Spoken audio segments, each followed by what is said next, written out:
أحمده وأستعينه وأستغفره وأستهديه وأعوذ بالله من شرور أنفسنا ومن سيئات أعمالنا من يهده الله فلا مضل له ومن يضلل فلا هادي له وأشهد أن لا إله إلا الله وحده لا شريك له وأشهد أن محمدًا عبده ورسوله صفوة الخلق وخليله صلوات ربي وسلامه عليه يا أيها الذين آمنوا اتقوا الله حق تقاته ولا تموتن إلا وأنتم مسلمون يا أيها الناس اتقوا ربكم الذي خلقكم من نفس واحدة وخلق منها زوجها وبث منهما رجالا كثيرا ونساء واتقوا الله الذي تساءلون به والأرحام إن الله كان عليكم رقيبا يا أيها الذين آمنوا اتقوا الله وقولوا قولا سديدا يصلح لكم أعمالكم ويغفر لكم ذنوبكم ومن يطع الله ورسوله فقد فاز فوزا عظيما ثم أما بعد.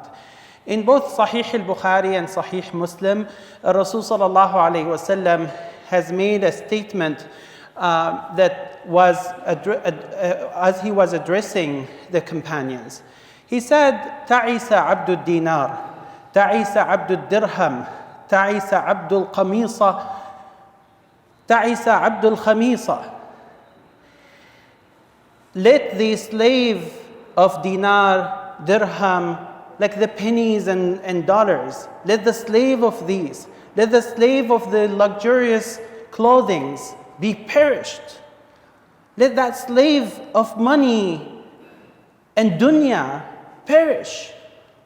Ta'isa wantakas wa idha shika falantaqash. Let him or let her perish, relapse. And if they are afflicted by a thorn, let no one help them to get it out. In u'tiya radi wa in lam yu'ta sakhat. If this person is given from this worldly life, you will see the person so much happy and satisfied.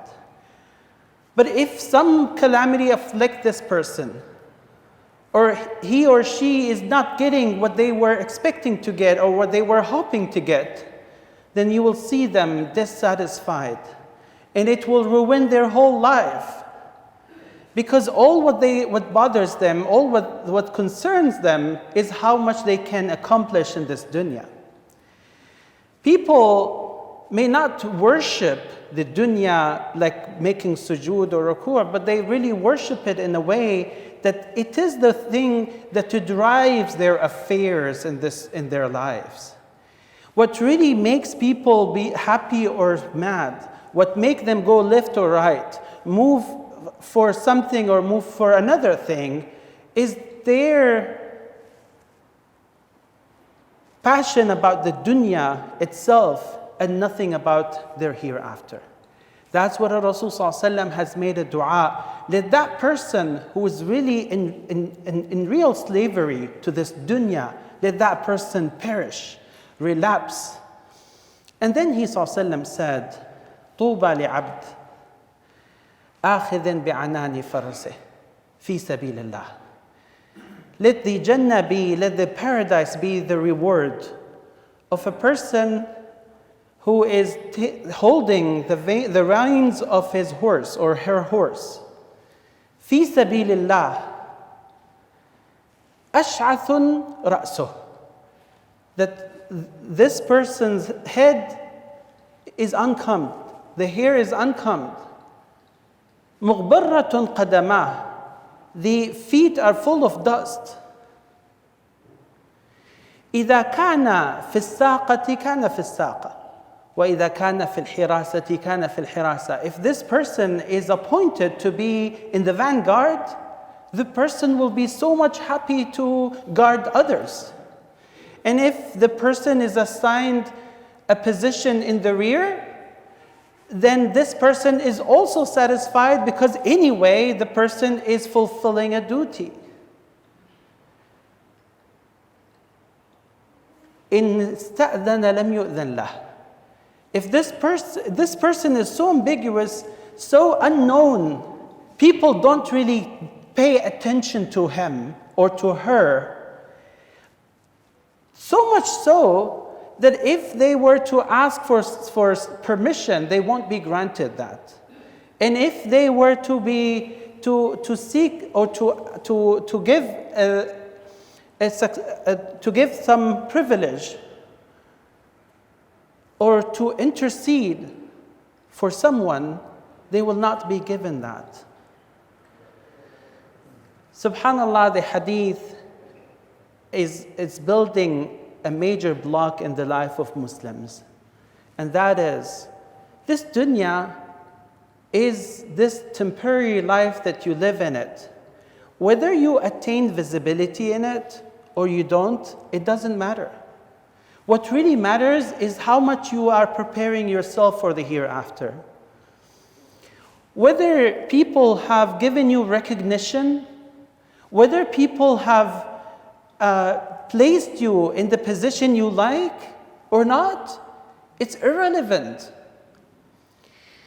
Whether you attain the money and the wealth that you like or you don't, you're always satisfied. Because what really matters to you as a believer is to make sure that this life is preparing you to stand before Allah subhanahu wa ta'ala in the day of judgment. And brothers and sisters, in this life, if you are given the option to take a bike for your entire life, or to drive a luxurious car for a single hour, I'm sure that any person with some intellect will say, would I prefer the thing that lasts more? Even if it were a bike. Well, I will have it the entire life. It's better than just using a car for 1 hour. But what if the question was, either you have a car for your entire life, a luxurious car for your entire life, or just 1 hour of a bike? Which one are you going to choose? That's really the comparison or the analogy of this dunya and akhirah. People are living in this dunya that has nothing really. And it's a temporary life anyway. And they are leaving behind the preparation that will get them to the akhirah, which is the eternity life that has everything that anyone could ever dream. أقول قولي هذا وأستغفر الله لي ولكم فاستغفروا وتوبوا إليه إنه هو الغفور الرحيم. الحمد لله على إحسانه والشكر له على توفيقه وامتنانه، وأشهد أن لا إله إلا الله تعظيما لشانه، وأشهد أن محمدا عبده ورسوله الداعي إلى رضوانه. يا ربي صل وسلم وبارك على عبدك ورسولك محمد وعلى آله وصحبه وسلم تسليما كثيرا. Dear brothers and sisters, it's very easy for people to talk these or to say these nice things, really. For someone to say, well, this dunya doesn't really bother me. It's not an easy thing because it's easy to say it, but really to practice it and implement it in someone's life, it's very difficult.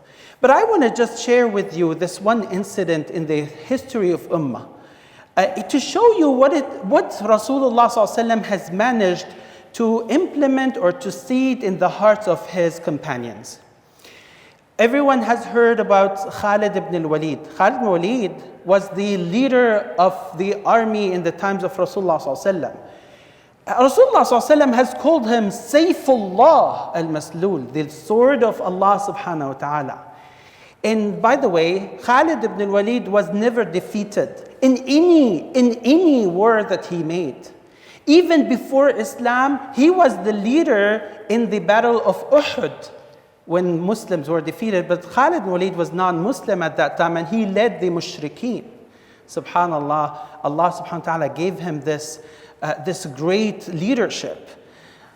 When he became Muslim, and then he became the leader of the Muslim army, after the death of Rasulullah ﷺ, he went to Bilad al-Sham,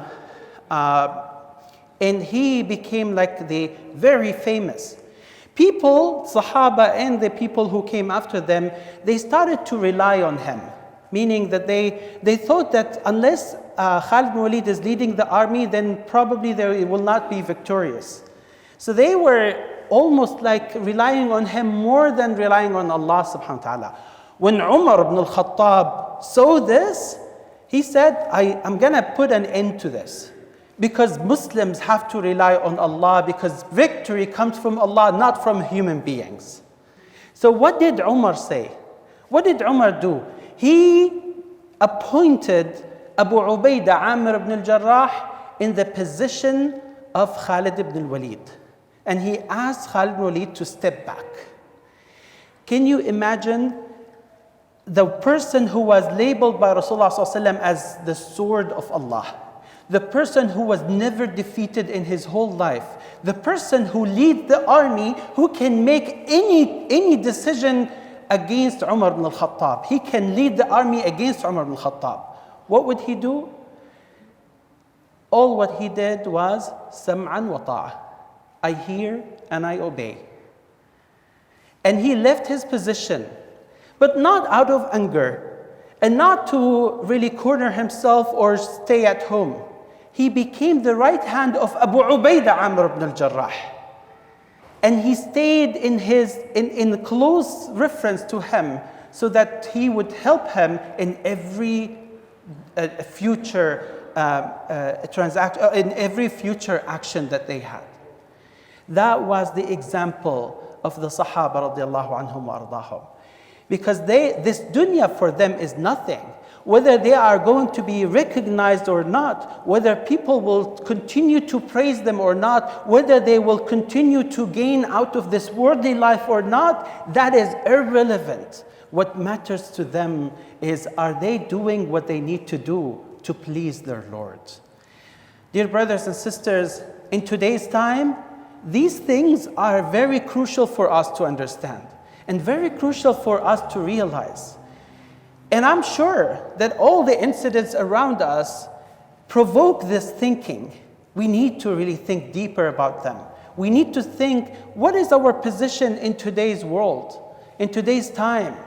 What is happening around us and all the stories around us?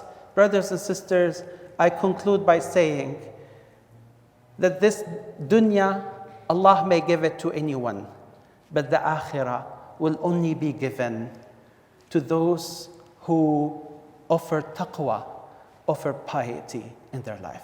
May Allah subhanahu wa ta'ala make us all among them. Allahumma ameen. Allahumma aghfir lil muslimeen wal muslimat wal mu'mineen wal mu'minat al ahya'i minhum wal amwat. Ilahana wa mawlana wa khaliqana wa raziqana. Arina al haqqa haqqan warzuqna ittiba'ah. Arina al batila batilan warzuqna ijtinabah.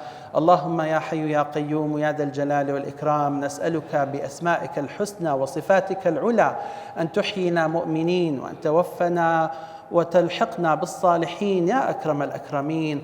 اللهم يا رب نهدي قلوبنا، ثبتنا على بالقول الثابت في الحياة الدنيا وفي الآخرة. يا ربنا توفنا وأنت راض عنا يا أكرم الأكرمين. اللهم استعملنا في طاعتك، اللهم وارزقنا اتباع سنة نبيك محمد صلى الله عليه وسلم. يا رب اجمع كلمتنا على الحق، يا رب اجمع المسلمين على الحق. يا ربنا كن عونا ونصيرا لكل مسلم في كل أرجاء الدنيا على عمل الخير وعلى عمل ما يرضيك يا أكرم الأكرمين. يا ربنا انصر المظلومين، يا ربنا عاف المرضى، يا ربنا ردنا إليك ردا جميلا.